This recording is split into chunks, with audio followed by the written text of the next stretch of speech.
Los Angeles, 1969.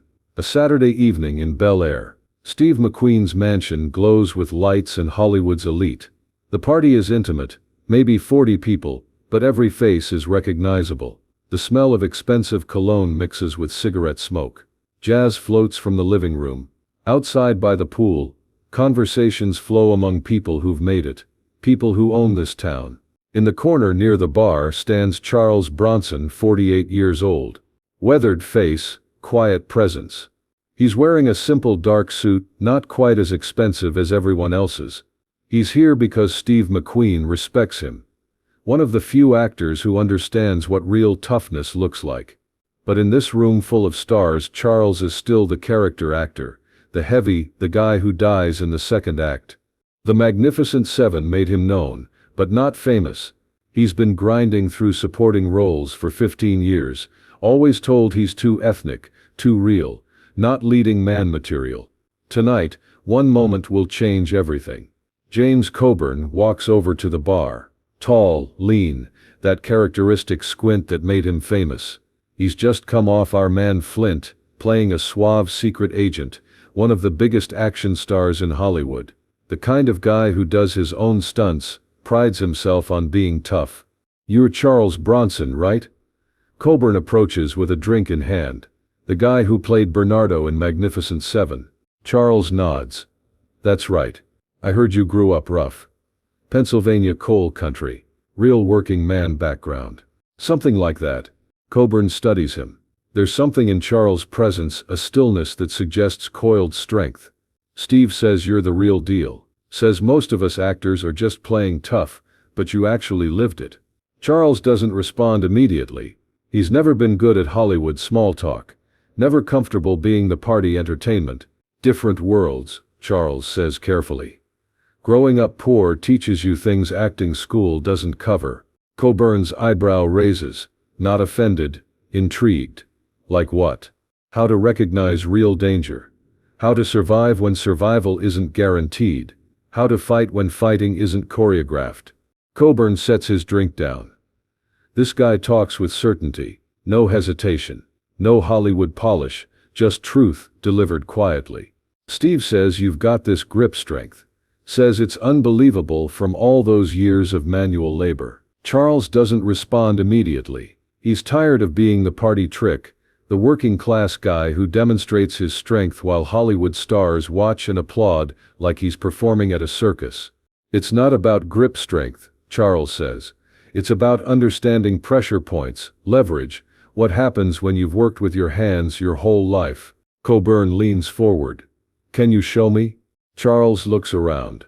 Part of him wants to refuse, but there's something in Coburn's expression. Real interest, not just entertainment.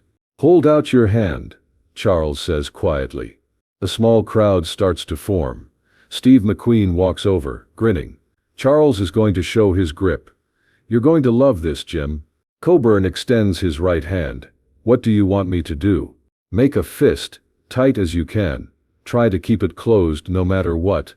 Coburn clenches his fist. He's 6'2", maybe 190 pounds of movie star muscle. Charles is 5'9", but his hands are different.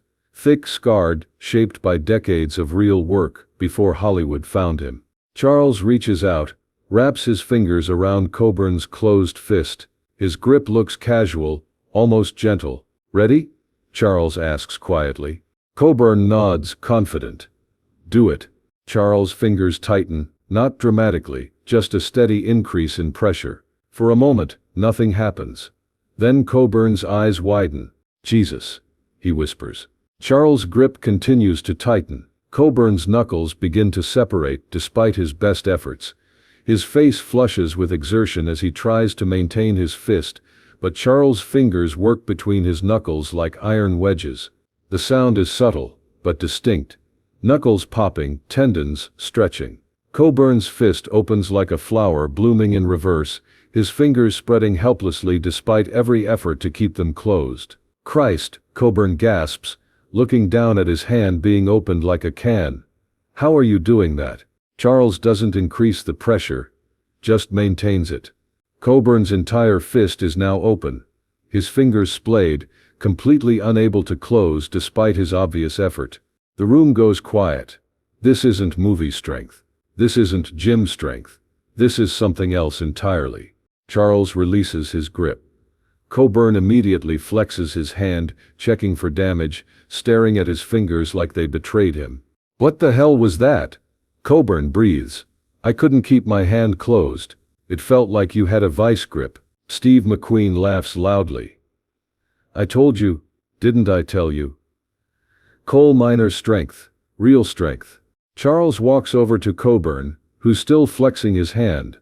That's what 20 years of manual labor looks like, loading coal trucks by hand.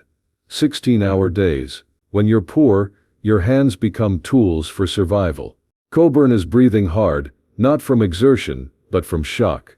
He's been in dozens of movie fights, trained with stunt coordinators, worked out with professional trainers.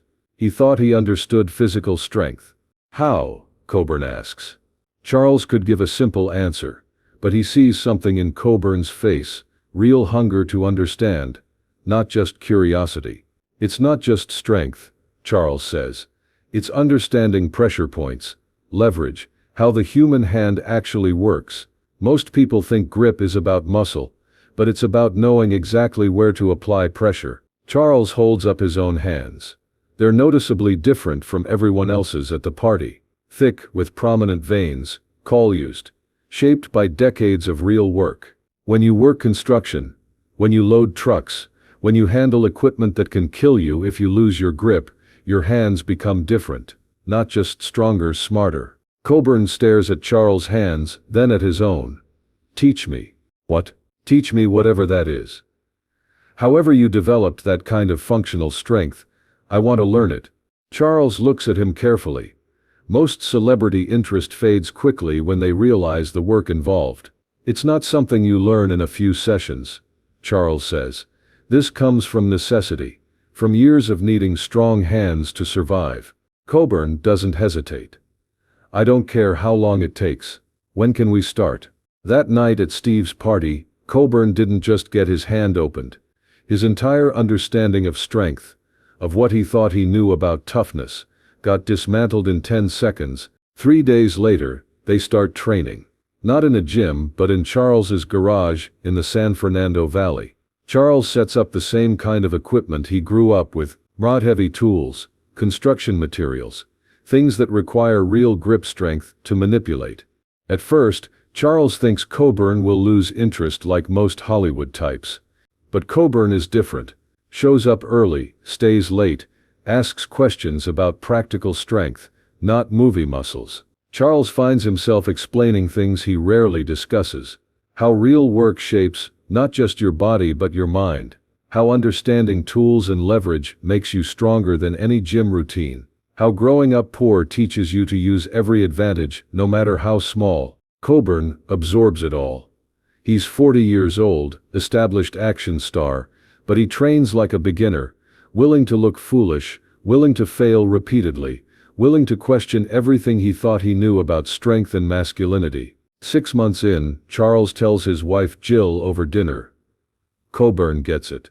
Really gets it. Not just the physical part. He understands what this kind of strength represents, where it comes from. Jill smiles. Better student than Steve. Charles considers. Different. Steve's got natural toughness, but Coburn understands the philosophy behind it. He knows this isn't about showing off knee. It's about capability. Their relationship deepens beyond teacher and student. They become friends, collaborators. When Charles finally gets his breakthrough role in Once Upon a Time in the West, Coburn is one of the first people he calls. "You were right about functional strength," Charles tells him. "Sergio Leone cast me because I look like I could actually survive what the character goes through. That comes from real experience, not gym workouts." Coburn laughs. "I learned from the best teacher. You showed me the difference between looking strong and being strong." When Charles becomes the highest paid actor in the world with the Death Wish series, their friendship endures.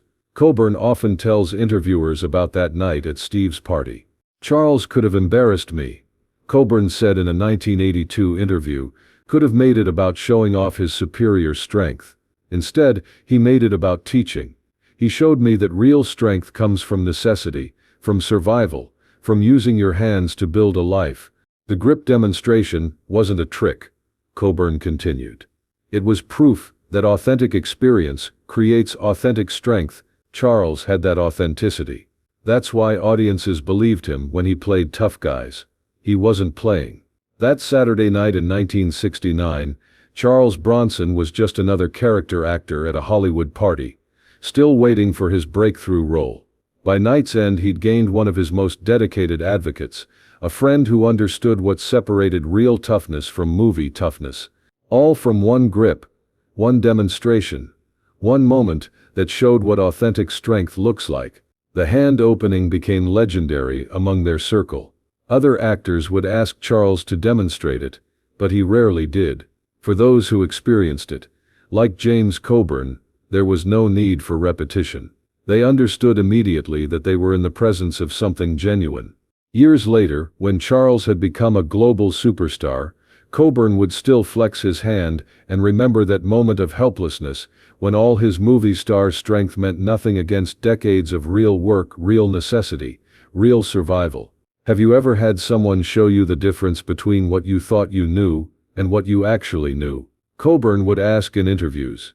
Charles did that for me in 10 seconds, humbled me completely, then taught me something valuable about authentic strength versus performed strength. 10 seconds that changed a friendship. 10 seconds that taught a Hollywood action star the difference between looking tough and being tough. 10 seconds that proved sometimes the most powerful demonstration is the quietest one. Charles Bronson's grip didn't just open James Coburn's hand that night, it opened his understanding of what real strength actually means.